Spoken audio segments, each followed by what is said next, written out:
In the next video, we will see how the instinct actually distorts sexuality, sex, the sexual function. And the last video of this lesson, we will be looking at the impact of the levels of development and also the interaction between essence and ego fixation. But in this video, I want to focus on the ego fixations. I was talking about meaning and ego gratification in the previous video, but for each type this is going to play out in its own very peculiar way. So in this video I want to have a look and overview at all 9 types and how they seek meaning and ego gratification.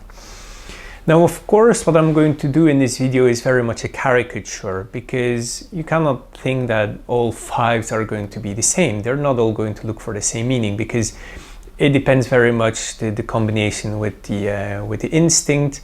Also the level of development will play an important role, and actually also the I would say the levels of the cognitive development. So if we're looking at these different stages that I was discussing in the first level, you will also see that this is going to lead to quite some differentiation. So again, please do not believe that the description that I give for each type, that every person that identifies with that type is exactly going to be like that.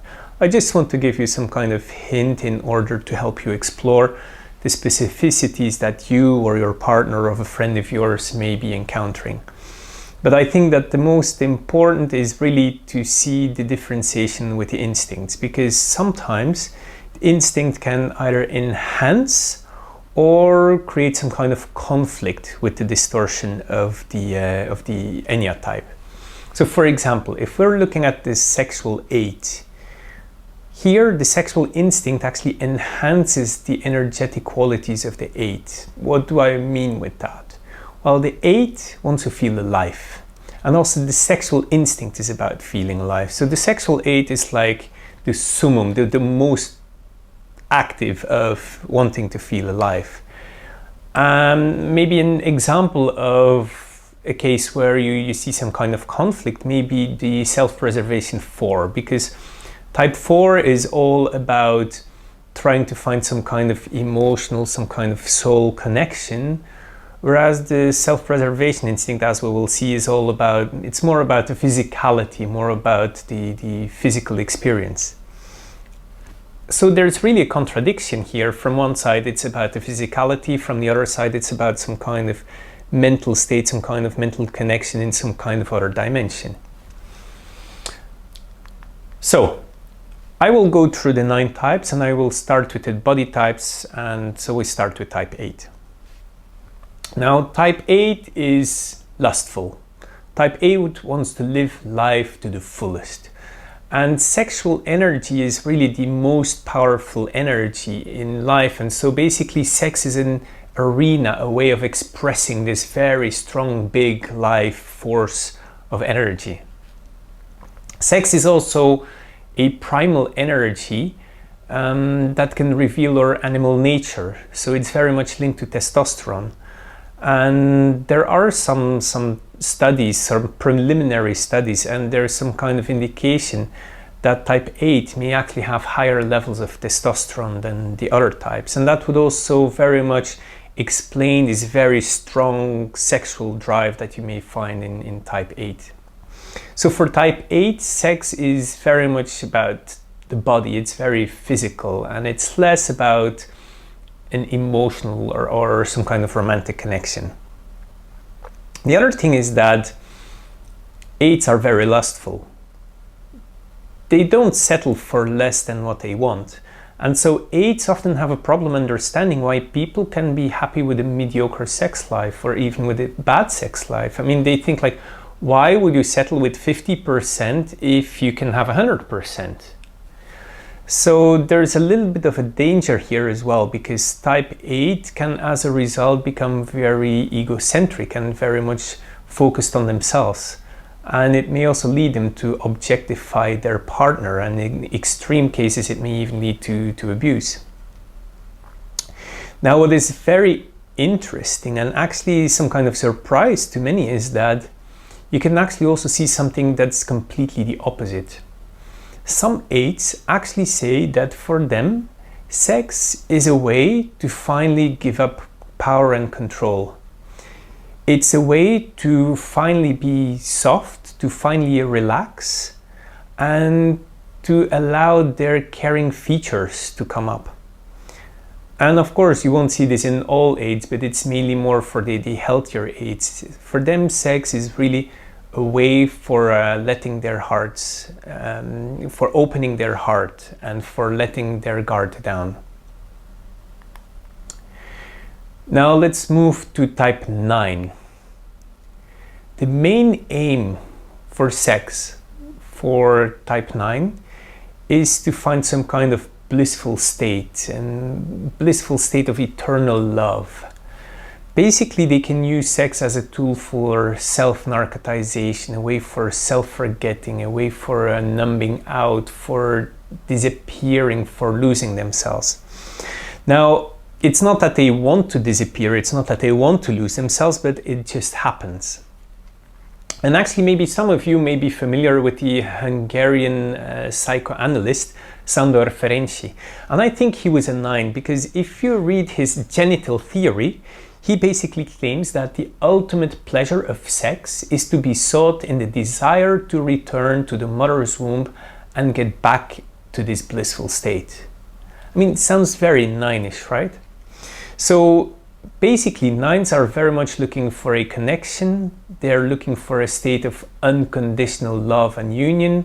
They want to blend with the other person. They want to have a merging of the soul, and they want to dissolve the boundaries. And sex is really a powerful tool to experience this kind of state. So for 9s, sex is an expression of a deeper intimacy that they cannot express with words. So quite often you may hear that 9s say that for them sex is some kind of language.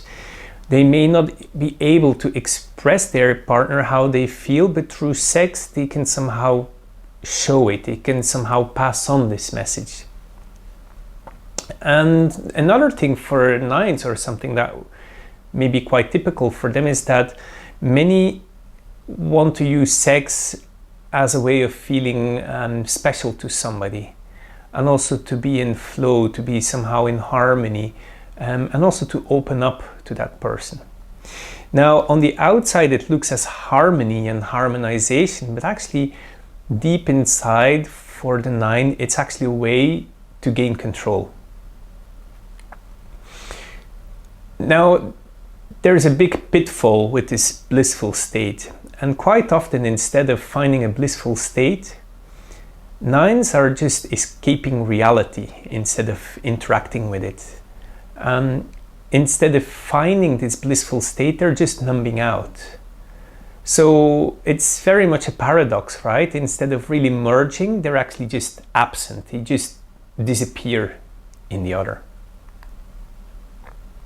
So let's move to the last body type, to type 1. And there I think we can be actually much shorter, because it's pretty straightforward. For type 1, sex is about doing the right thing. And the right thing can mean different things. And here it's very important to look at the level of cognitive development. So really the levels from spiral dynamics that I was talking about. Because doing the right thing is going to depend on the values that you have, right? And so for some people, doing the right thing is about how you're having sex. For others, it's maybe about how often you have it.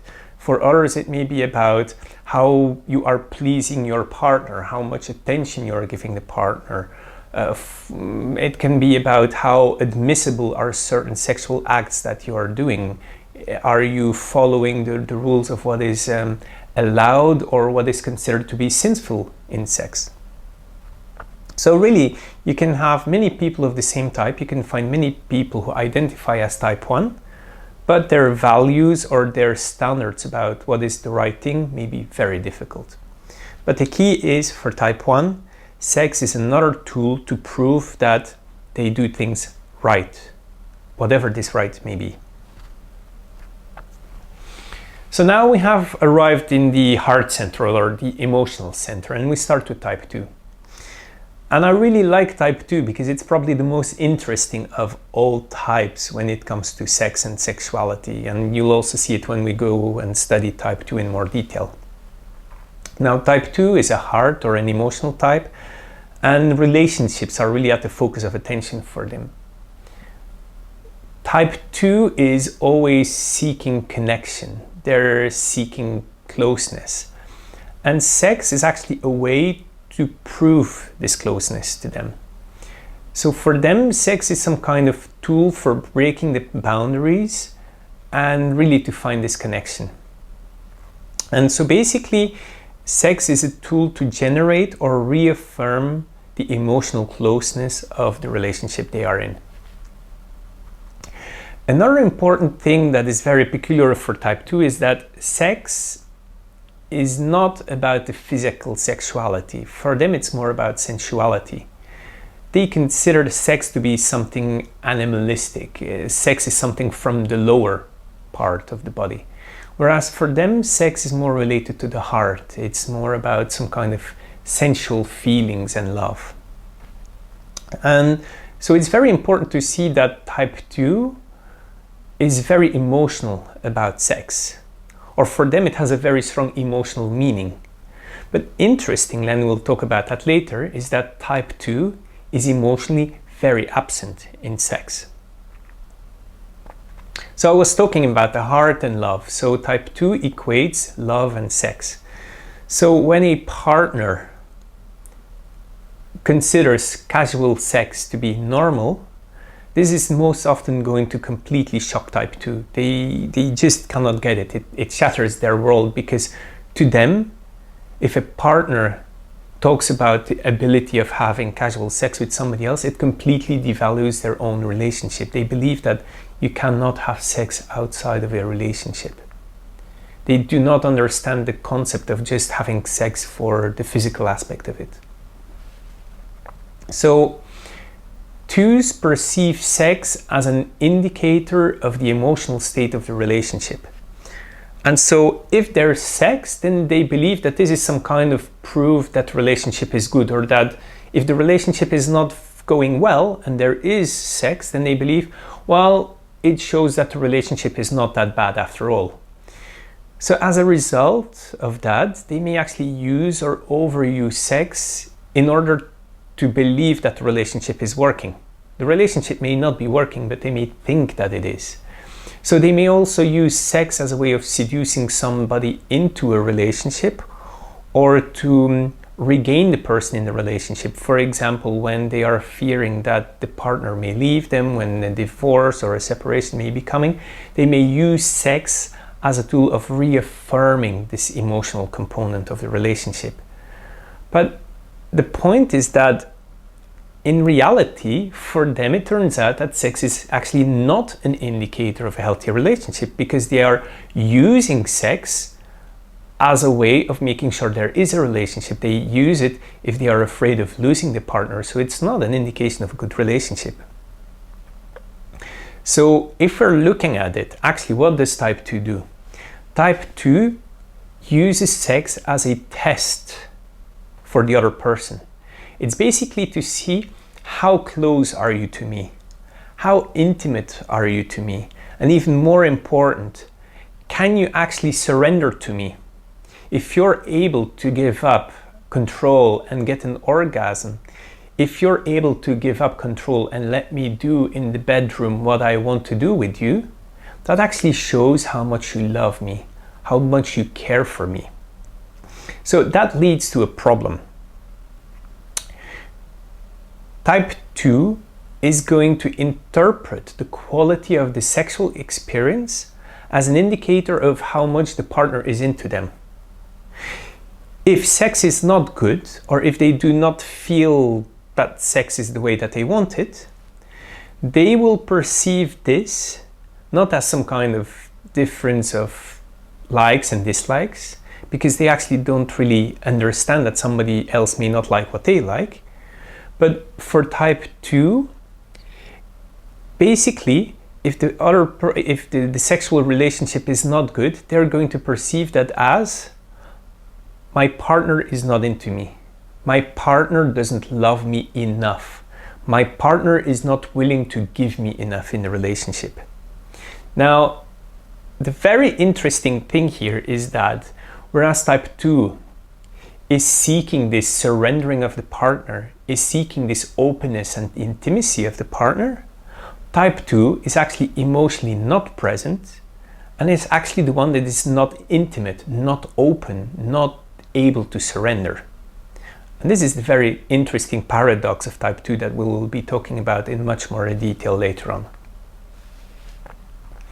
Now let's move to type 3.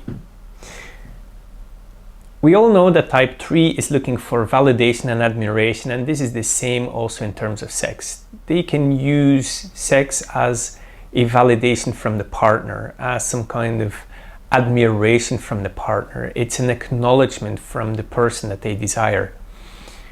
And at the same time, this is basically used to counterbalance this inherent feeling that they're not good enough, that they're not worthy enough, that they're not lovable enough.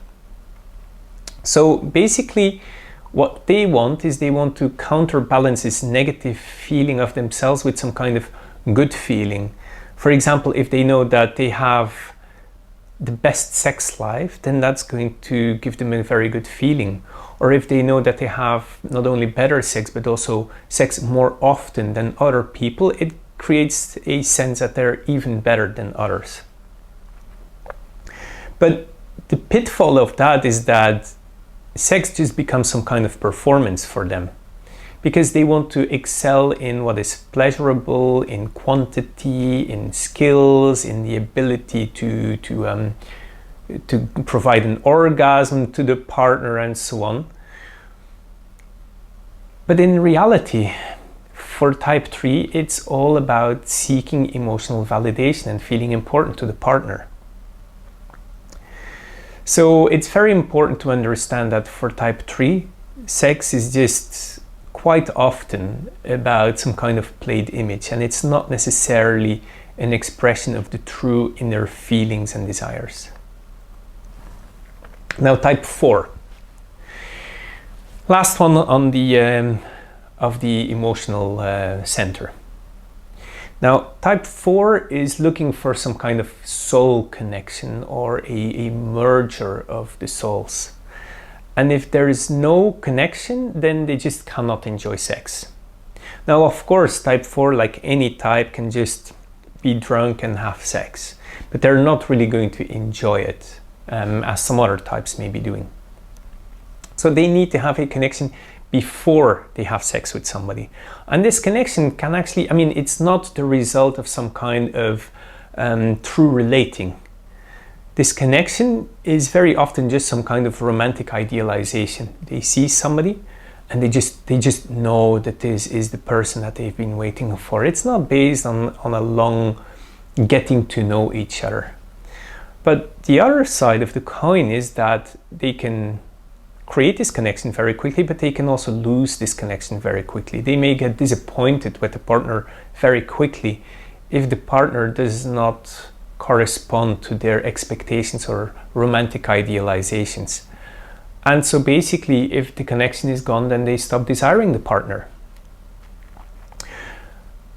For type 4, sex is actually part of who they are as humans. And it's an important thing in their bonding. It's an important aspect of being human. And many 4s are actually going to say that for them, sex is as important as food or water or anything like that. And another thing about type 4 is that sex is considered some kind of act in the material world. And they may like the physicality, but now that's not the main thing they're seeking. Actually, what they want is they want to connect in a different dimension. They want to have this kind of mental connection in a completely different realm. So they have very romantic thoughts of what sex actually is. And related to that is that they may really crave this creative part of sex. Basically, they want to get into the mind of the other person. They want to explore the desires of the other person. And they actually perceive, they may perceive as if they are fully in sync with the desires of their partner, but most often it's just yet another fantasy or another idealization. Now, Claudio Naranjo, he said that type 4 is actually not looking for sexual gratification, but for sensual gratification. And that also means that for them, being drawn to a person, desiring to have sex with a person, is actually much more important than the act of having sex with this desired person. And a final thing that I want to say about this meaning giving and ego gratification of type 4 is how type 4 tends to believe that sex has some kind of spiritual and sacred aspect. For them, sex is about opening up our energies and exchanging some kind of mental state with a partner. And just the trivial, or what they consider trivial, seeking of pleasure, of fun and painfulness, this is what's really trivial and mundane for them. They do it themselves, but they somehow devalue that part of sex, which is actually important as well. Now, let's move to types 5, 6, and 7, the mental types. So let's start with type 5. For type 5, very often they're going to say sex is just sex, and sex is meaningless. But if you say that something is meaningless, you already give meaning actually to it. So if you listen to it, this just sex is sex, it seems that it's something very straightforward and easy for type 5, and quite often you will hear lots of bio-theoretical models about sex, but in reality, when you start listening a little bit closer to type 5, it goes much, much deeper. Now, type 5 compartmentalizes. They have friends, they have their loving relationship, they have their colleagues, they have work, and they have sex. So sex is like a different box. So they can actually very easily disconnect emotionally from sex. But even in sex, they can compartmentalize. And I would say there is actually two types of sex for type 5, and they compartmentalize on the basis of the context and the type of relationship. And these two types are casual sex and sex in a romantic or a loving relationship. Now, 5s can be very easygoing with casual sex. For them, it's hedonistic, it's a way of exploring and experimenting. It's really about testing variables. If I do this, how am I going to react? How is the partner going to react? It's really about playing and testing the body. In some cases, it can even be about eliciting a certain sense of fear. And so basically this rather easygoing approach to casual sex that many 5s may have means that one-night stands can be pretty appealing to them. Now, we should not overgeneralize. It does not mean that all 5s are into one-night stands, but they probably have the most easygoing approach to the one-night stands of all the different types. Because for them, one-night stands are actually very easy. I mean, it's direct, it's straightforward, there's no expectations, there's no emotional demands afterwards, it's very much to the point, there is no courting. Basically, it's pretty transactional. Both sides know what it's about. And the interesting thing here is that actually, although sex, as I was talking already in the previous video, sex is going to create oxytocin, which creates this kind of emotional connection and this caring for each other, but type 5 is actually pretty good at distancing themselves from this.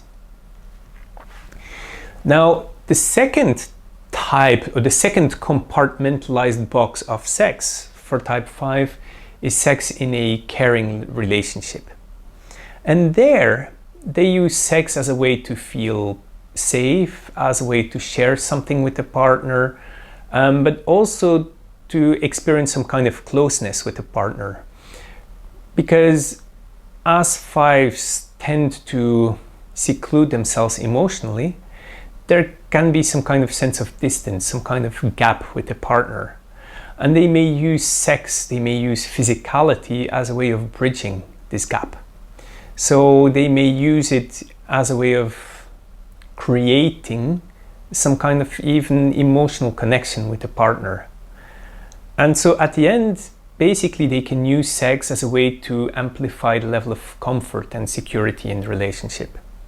So it's very important to understand that for type 5, they want to have sex either in a very committed and stable, caring relationship where everything is clear, or in a casual relationship or in a casual sexual relationship where they do not need to see the other person anymore. They do not want to care, they do not want to be in a sexual relationship where there are emotional demands, where they have to figure out some kind of sensitivity, some relationships. They don't want to deal with complex emotional situations. So basically, for type 5, sex is something straightforward.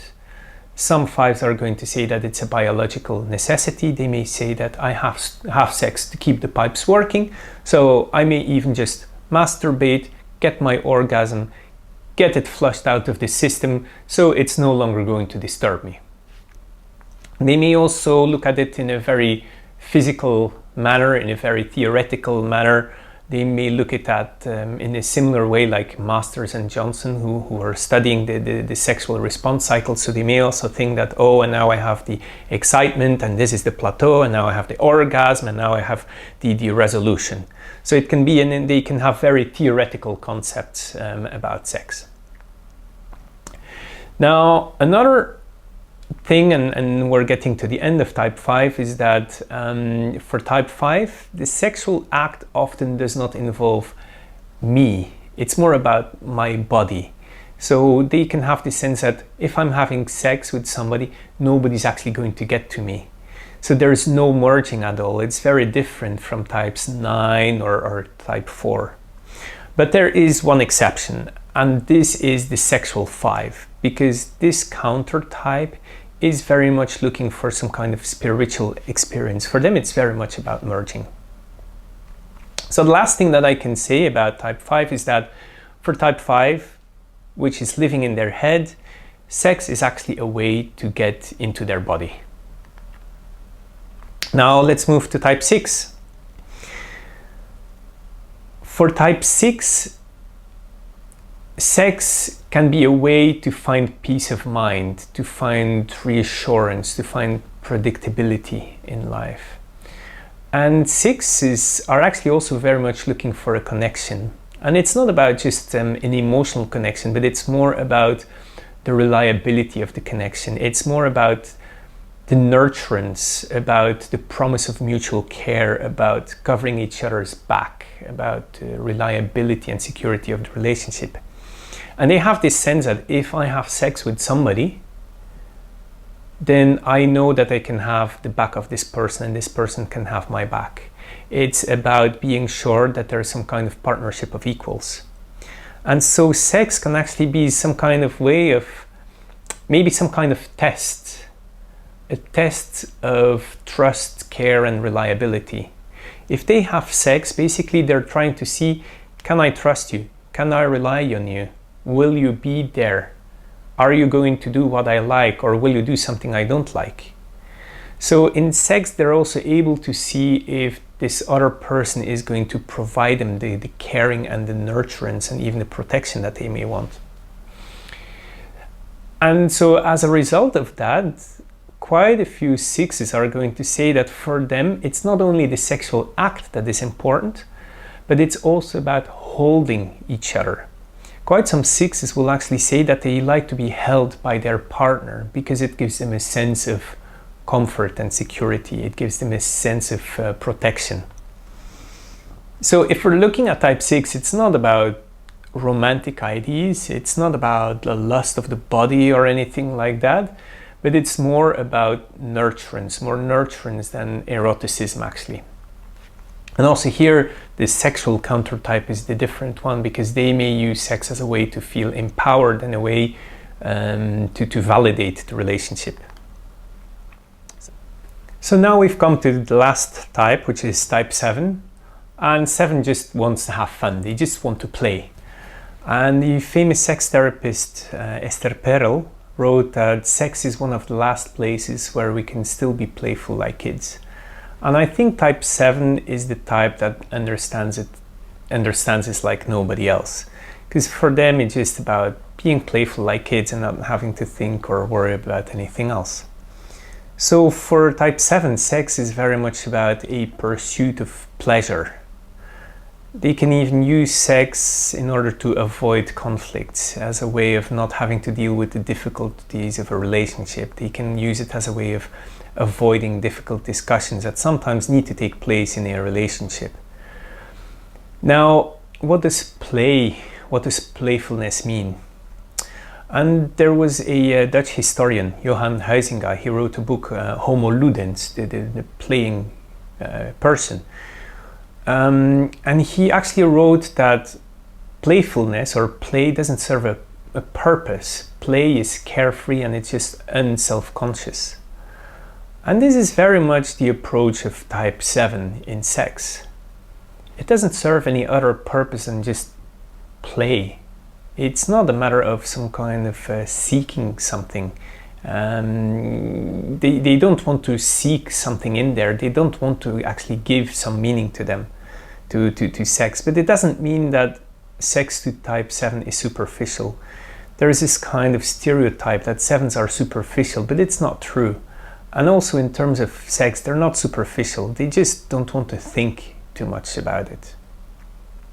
Now there is one big challenge for type 7. And that is that indeed they can have fun and they can have pleasurable sensations, but it does not bring them a true sense of joy and happiness.